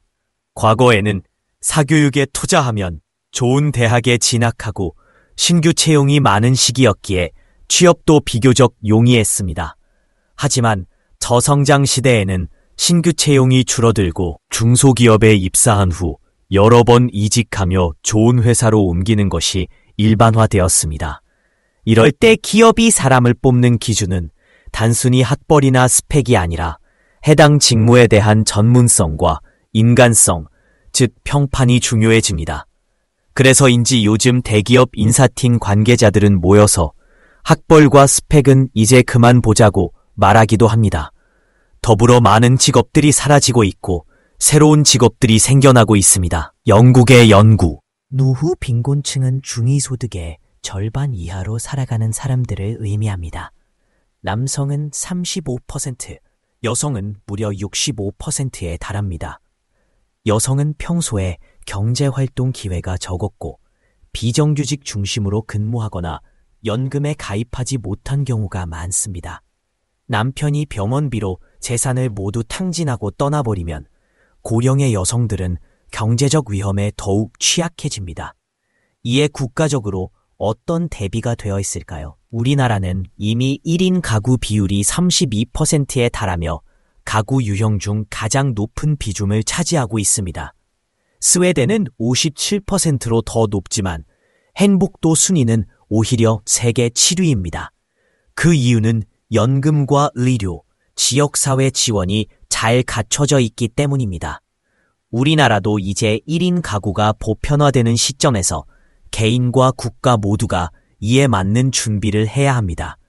첫째로 연금과 중대질병보험 가입이.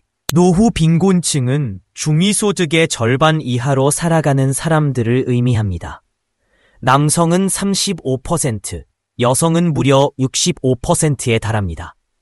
여성은 평소에 경제활동 기회가 적었고 비정규직 중심으로 근무하거나 연금에 가입하지 못한 경우가 많습니다.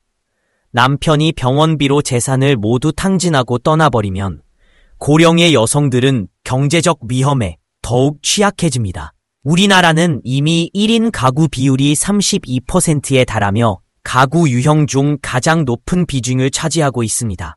스웨덴은 57%로 더 높지만 행복도 순위는 오히려 세계 7위입니다. 그 이유는 연금과 의료, 지역사회 지원이 잘 갖춰져 있기 때문입니다. 우리나라도 이제 1인 가구가 보편화되는 시점에서 개인과 국가 모두가 이에 맞는 준비를 해야 합니다. 첫째로 연금과 중대질병보험 가입이. 노후 빈곤층은 중위소득의 절반 이하로 살아가는 사람들을 의미합니다. 남성은 35%, 여성은 무려 65%에 달합니다. 여성은 평소에 경제활동 기회가 적었고 비정규직 중심으로 근무하거나 연금에 가입하지 못한 경우가 많습니다. 남편이 병원비로 재산을 모두 탕진하고 떠나버리면 고령의 여성들은 경제적 위험에 더욱 취약해집니다. 이에 국가적으로 어떤 대비가 되어 있을까요? 우리나라는 이미 1인 가구 비율이 32%에 달하며 가구 유형 중 가장 높은 비중을 차지하고 있습니다. 스웨덴은 57%로 더 높지만 행복도 순위는 오히려 세계 7위입니다. 그 이유는 연금과 의료, 지역사회 지원이 잘 갖춰져 있기 때문입니다. 우리나라도 이제 1인 가구가 보편화되는 시점에서 개인과 국가 모두가 이에 맞는 준비를 해야 합니다. 첫째로 연금과 중대질병보험 가입이 필수적입니다. 둘째로 혼자 살아도 행복을 찾을 수 있는 방안을 마련해야 합니다. 셋째로 대부분의 노후 준비가 남편 위주로 설계되어 있지만 아내의 장수를 고려한 계획이 필요합니다. 예를 들어 재산은 자식에게 물려주되 거주권은 배우자에게 주는 방식도 있습니다. 또한 일본에서는 가족 해체가 진행되지만 동시에 가족 회복 운동도 일어나고 있습니다. 세대가 함께 살 수 있도록 주택을 개축하면 세제 혜택을 주거나 노인과 젊은 세대가 함께 사는 그룹 리빙 형태도 확산되고 있습니다. 우리나라도 고층 대형 아파트에서의 고독사 문제를 고려해 지역사회와 연결된 작은 공동체 생활을 권장해야 합니다. 마지막으로 개인 스스로도 노후 준비를 철저히 해야 합니다. 연금과 중대질병보험은 기본이고 지역사회의 다양한 네트워크에 참여해 외로움을 줄이는 노력도 중요합니다. 특히 미혼 인구도 빠르게 증가하고 있는데 2020년 기준으로 남성의 생애 미혼율은 16.8%, 여성은 7.5%에 달합니다. 일본과 비슷한 추세이며 2035년에는 남성 30%, 여성 20%가 생애 미혼자가 될 것으로 예상됩니다. 따라서 이제는 결혼 여부와 관계없이 혼자 살아도 안정적인 노후를 보낼 수 있는 준비가 필수적입니다. 개인이 책임져야 할 부분이 많아졌다는 뜻이기도 합니다. 정부 역시 세제 혜택 등을 통해 개인의 자발적 준비를 유도하고 사회적 안전망을 강화하는 데 역할을 해야 합니다. 혼자 사는 삶 결코 두렵지 않다. 나만의 고동력을 키우는 법. 결혼을 하지 않는다 해서 반드시 혼자 살아야 하는 건 아니다. 사람은 누구나 누군가와 함께 있는 존재이며 공동체 속에서 살아가는 것이 자연스럽다. 하지만 함께라는 개념이 꼭 가족이나 배우자와의 관계에만 한정될 필요는 없다. 친구, 이웃, 지인 등 다양한 형태로 사람과의 연결은 존재하며 특히 요즘처럼 개인주의 성향이 강해지고 있는 시대에는 자신만의 삶을 어떻게 잘 꾸려나갈 수 있을지가 중요하다. 그러기 위해서는 고동력, 즉 스스로를 중심으로 유지할 수 있는 내면의 힘이 필요하다. 고동력이라는 말은 요즘 자주 언급되지만 쉽게 말하면 혼자 있어도 외롭지 않은 능력, 혼자서도 삶의 의미를 찾을 수 있는 힘을 뜻한다. 이는 단순히 외로움을 덜 느끼는 것에 그치지 않는다. 자신의 일상에 주체적인 역할을 하며 스스로에게 만족하고 즐거움을 줄 수 있는 자기관리 능력이다. 고동력을 키운다는 건 어떤 취미를 가지거나 자기만의 시간을 즐기는 방법을 아는 것을 포함한다. 책을 읽는 것, 운동하는 것, 영화나 드라마를 감상하는 것, 글을 쓰는 것, 혹은 커피숍에 혼자 앉아 조용히 생각을 정리하는 것까지 모두 고동력을 기르는 활동이다. 이런 습관은 나이가 들수록 더 큰 힘이 된다. 특히 노년층에 접어들었을 때 혼자 있어도 불편하지 않고 오히려 그 시간을 즐길 수 있는 사람이 진짜로 행복한 삶을 살 수 있다. 예전에는 혼밥을 먹는 사람을 이상하게 보는 시선도 있었지만 지금은 오히려 혼밥이 하나의 문화로 자리 잡았다.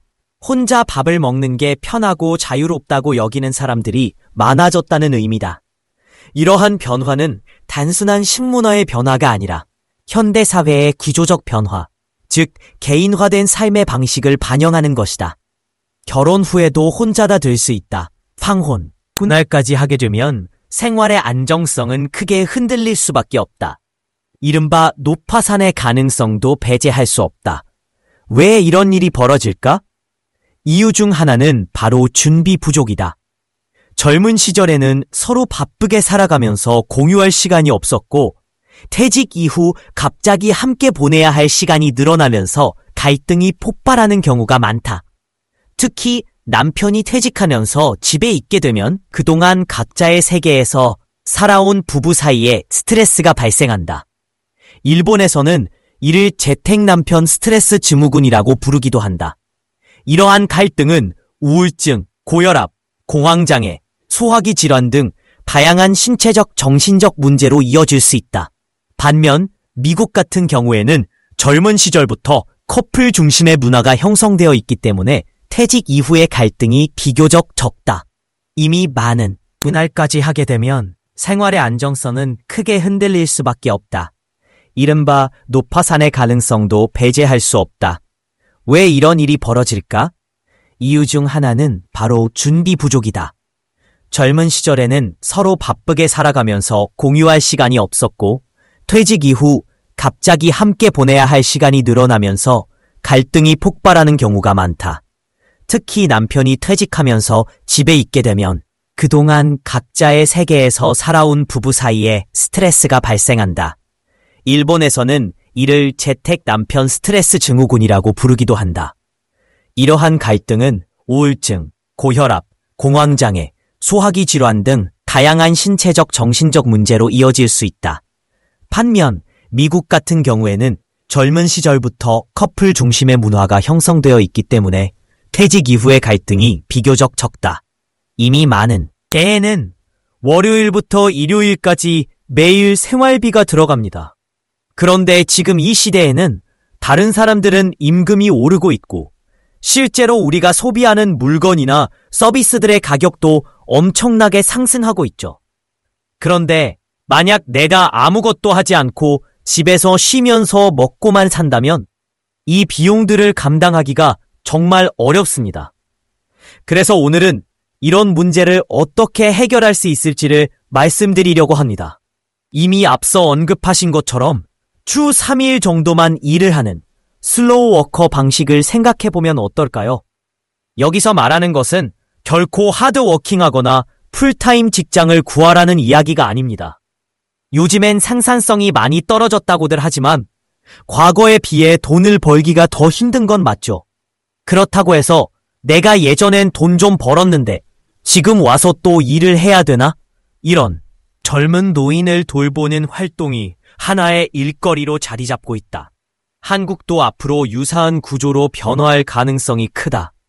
하지만 우리가 주목해야 할 점은 일본보다 더 빠르게 고령화되고 있고 동시에 더 높은 가계부채 비율을 가지고 있다는 사실이다.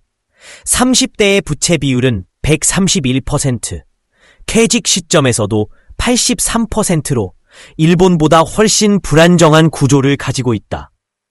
이는 향후 집값 하락이나 경기 침체 시 하우스 푸어 문제가 다시 확산될 수 있음을 시사한다. 인생 12만 시간 어떻게 채울 것인가? 평균적으로 우리나라는 직장인이 52세에 퇴직하고 83세까지 살아간다고 가정하면 약 31년의 시간이 남는다. 하루에 평균 11시간의 자유시간이 있다고 계산하면 약 12만 4,464시간을 준비해야 한다는 의미다. 이는 현역 시절 63년 동안 일한 시간과 맞먹는 양이다. 젊은 노인을 돌보는 활동이 하나의 일거리로 자리 잡고 있다. 한국도 앞으로 유사한 구조로 변화할 가능성이 크다. 하지만 우리가 주목해야 할 점은 일본보다 더 빠르게 고령화되고 있고 동시에 더 높은 가계부채 비율을 가지고 있다는 사실이다. 30대의 부채 비율은 131%, 퇴직 시점에서도 83%로 일본보다 훨씬 불안정한 구조를 가지고 있다. 이는 향후 집값 하락이나 경기 침체 시 하우스푸어 문제가 다시 확산될 수 있음을 시사한다. 인생 12만 시간 어떻게 채울 것인가? 평균적으로 우리나라는 직장인이 52세에 퇴직하고 83세까지 살아간다고 가정하면 약 31년의 시간이 남는다. 하루에 평균 11시간의 자유시간이 있다고 계산하면 약 12만 4,465시간을 준비해야 한다는 의미다. 이는 현역 시절 63년 동안 일한 시간과 맞먹는 양이다.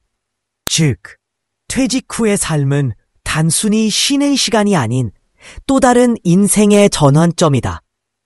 이를 준비하지 못하면 무료함과 우울함, 경제적 불안 속에서 허덕일 수밖에 없다. 결론, 평생 현역, 그리고 내가 주체가 되는 삶. 가장 확실한 노후 대비는 평생 현역으로 살아가는 것이다. 단순히 돈을 버는 일만 의미하는 것은 아니다. 자신의 삶을 주도적으로 이끌며 계속해서 배우고 성장하고 새로운 가치를 창출하는 삶을 의미한다.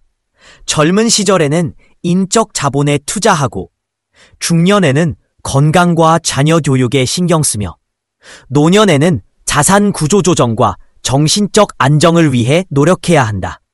무엇보다 중요한 것은 자신만의 삶의 리듬을 만들고 그 속에서 행복을 찾는 것이다. 결혼을 하든 안 하든 결국 삶은 내가 어떻게 만들어가느냐에 달려있다. 두려움을 느끼더라도 한 걸음 내디딜 때 우리는 진정으로 발전한다. 진짜 실패는 시도조차 하지 않는 것이다. 자신의 인생을 살아가기 위해서는 타인의 시선에 얽매이지 않고 올바른 마음가짐을 가지고 지금 이 순간을 소중히 여기며 행동해야 한다. 그리고 무엇보다 실패를 두려워하기보다는 배움으로 받아들이는 자세가 필요하다. 당신의 삶은 단 한 번뿐이다. 진정한 자신을 위해 살아야 한다. 십몇 년이라는 시간이 흐르는 동안 우리나라 어머니들의 삶은 많이 달라졌습니다. 주변에서 흔히 들을 수 있는 이야기 중 하나가 주식 사서 깨먹었다, 혼자서 다 날렸다 같은 말입니다. 아들이 어렵게 취직했는데 잘리고 딸이 시집을 갔는데 상황이 여의치 않으면 부모로서 느끼는 실망과 걱정은 이루 말할 수 없습니다. 그래서일까요? 지금의 어머니들께서는 세상을 바라보는 눈에 두려움을 느끼더라도 한 걸음 내디딜 때 우리는 진정으로 발전한다. 진짜 실패는 시도조차 하지 않는 것이다. 자신의 인생을 살아가기 위해서는 타인의 시선에 얽매이지 않고 올바른 마음가짐을 가지고 지금 이 순간을 소중히 여기며 행동해야 한다. 그리고 무엇보다 실패를 두려워하기보다는 배움으로 받아들이는 자세가 필요하다. 당신의 삶은 단 한 번뿐이다. 진정한 자신을 위해 살아야 한다. 십몇 년이라는 시간이 흐르는 동안 우리나라 어머니들의 삶은 많이 달라졌습니다. 주변에서 흔히 들을 수 있는 이야기 중 하나가 주식 사서 깨먹었다, 혼자서 다 날렸다 같은 말입니다. 아들이 어렵게 취직했는데 잘리고 딸이 시집을 갔는데 상황이 여의치 않으면 부모로서 느끼는 실망과 걱정은 이루 말할 수 없습니다. 그래서일까요? 지금의 어머니들께서는 세상을 바라보는 눈에 두려움을 느끼더라도 한 걸음 내디딜 때 우리는 진정으로 발전한다. 진짜 실패는 시도조차 하지 않는 것이다. 자신의 인생을 살아가기 위해서는 타인의 시선에 얽매이지 않고 올바른 마음가짐을 가지고 지금 이 순간을 소중히 여기며 행동해야 한다. 그리고 무엇보다 실패를 두려워하기보다는 배움으로 받아들이는 자세가 필요하다. 당신의 삶은 단 한 번뿐이다. 진정한 자신을 위해 살아야 한다. 십몇 년이라는 시간이 흐르는 동안 우리나라 어머니들의 삶은 많이 달라졌습니다. 주변에서 흔히 들을 수 있는 이야기 중 하나가 주식 사서 깨먹었다, 혼자서 다 날렸다 같은 말입니다. 아들이 어렵게 취직했는데 잘리고 딸이 시집을 갔는데 상황이 여의치 않으면 부모로서 느끼는 실망과 걱정은 이루 말할 수 없습니다.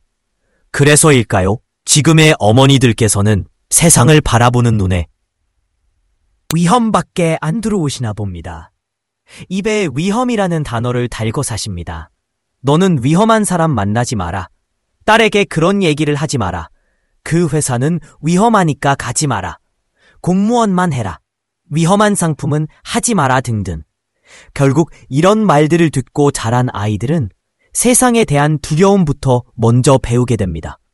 그런데 문제는 이런 말들을 하는 본인들도 모르는 사이에 자기 자식들을 스스로 판단하지 못하는 무기력한 존재로 만들고 있다는 점입니다. 마치 쪼다라고 할까요? 스스로 생각하지 않고 남이 시키는 대로만 움직이는 사람들로 만들어버리는 거죠. 저는 그래서 항상 얘기합니다. 리스크를 그냥 위험이라고 번역하면 안 된다고. 리스크의 진짜 의미는 무엇일까요? 바로 불확실성입니다. 좋을 수도 있고 나쁠 수도 있는 그 모든 곤근익는 제대로 안전빵 같은 선택들이 쏘여 있을 때 사회의 이비, 결혼할 때도 직업을 선택할 때도 평생 보장받을 수 있던 시대도 있었죠. 하지만 지금은 전혀 다른 세상이 되었습니다. 즉, 리스크를 감수하지 않고서는 풍요로운 인생을 살 수 없는 시대가 도래했습니다.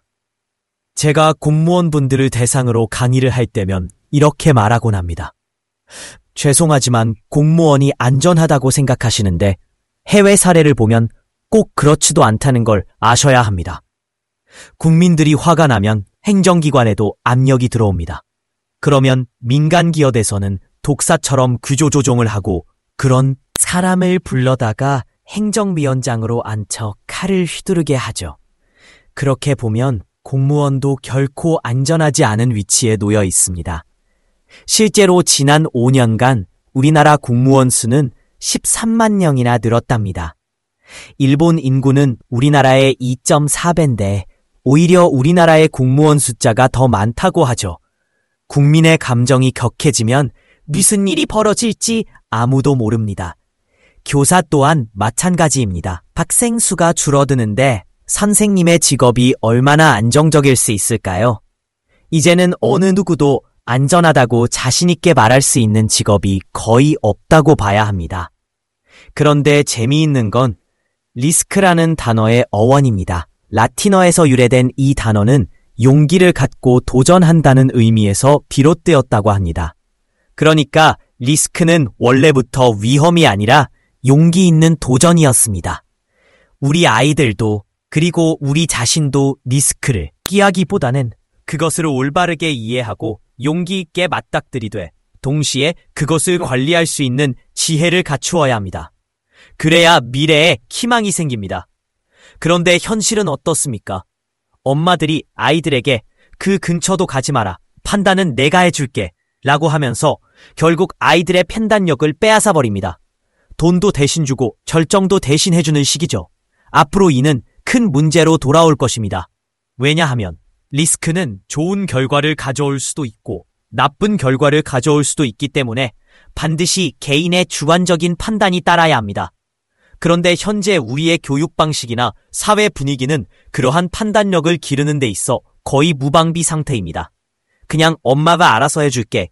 그거 안 되는 거야. 라는 식으로 일과다니 아이들은 스스로 판단하는 법을 배우지 못하게 됩니다.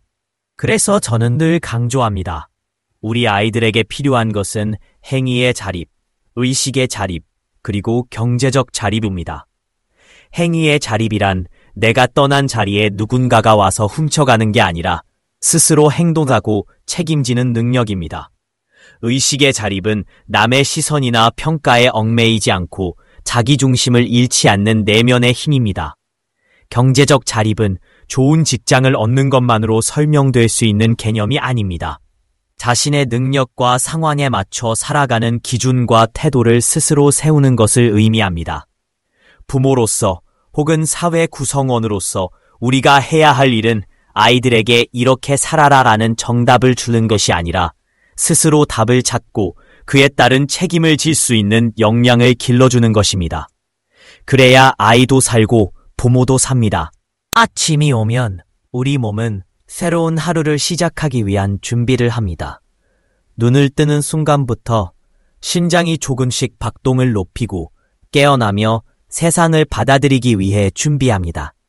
하지만 요즘 많은 사람들이 중요한 아침을 그냥 흘려보내고 있습니다. 눈을 뜨자마자 핸드폰을 보고 알람을 끄고 다시 누워있거나 허둥지둥 옷을 입고 커피 한 잔에 의지한 채 출근길에 나서는 것이 현대인의 아침입니다. 저도 젊었을 때는 그랬습니다. 하루하루가 바빴고 아침은 늘 일의 시작이 아니라 늦기 직전에 출발하는 시간이었습니다. 하지만 어느 날 그렇게 시작된 하루가 몸에 얼마나 많은 손해를 주었는지를 하나씩 깨달았습니다. 제가 말씀드리고 싶은 건 단 하나입니다. 아침이 달라지면 수명도 달라집니다. 이건 과장된 말이 아닙니다. 사람은 아침에 따라 하루에